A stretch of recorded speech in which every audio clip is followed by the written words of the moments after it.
What do you consider in your career your proudest achievement?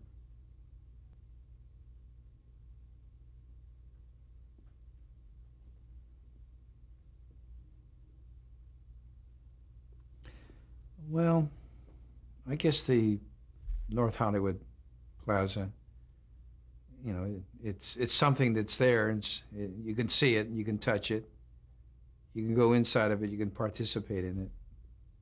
As far as the industry is concerned, that personally, sound-wise, there's been so many different things that, in my view, that it'd be difficult to. Maybe I should just say to be able to survive as long as I have. Maybe that'd be an answer, but it's difficult. We've done so many different films, and well, I think the thing that personally, other than the North Hollywood project as an accomplishment, I think the relationship that I had with my people, my employees, was a good one. It's funny because I remember Lauren Ryder used to say to me, she said, "Leo, don't get too involved with your employees because it's going to hurt you." And it was so true. I used to have to bail them out of jail.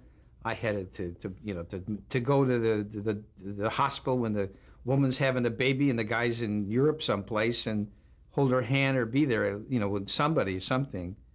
And, I've had people commit suicide on me. But I guess the relationship between me and my people was very important to me. Being an only child, you build up relationships with people and you become very close to them. And I think that's something that I miss right now. You can't get close to anybody in the corporate world. It just doesn't work that way. I miss that. I have people that I meet along the street, or they say, "I used to work for you, Leo," and God knows, I don't remember, and they all had nice things to say, and I remember once when one of my employees really misbehaved and got drunk on a job because I wouldn't allow any drinking or swearing at my facility at all. I just wouldn't allow it.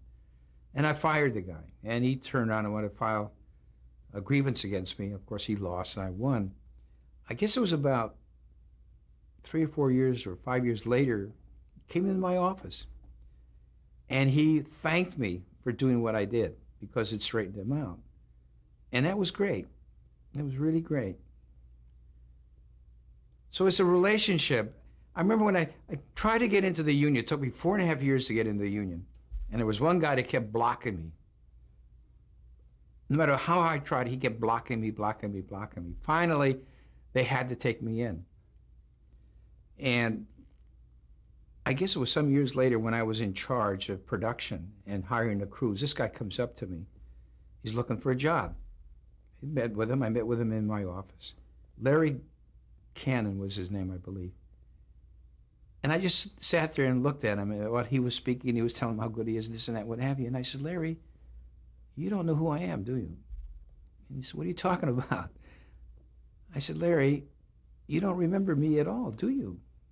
He said, "Well, I know who you are." "Yes, but you don't remember me 5 or 6 years ago." So I had to tell him what happened, what he was doing. He actually blocked me for 4.5 years to get medical coverage and pension and everything because he wouldn't let me in. He was head of the board of directors at the union.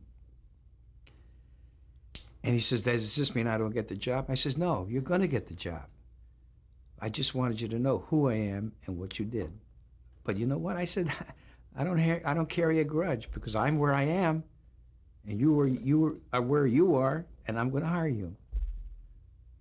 That was it. So maybe that's it.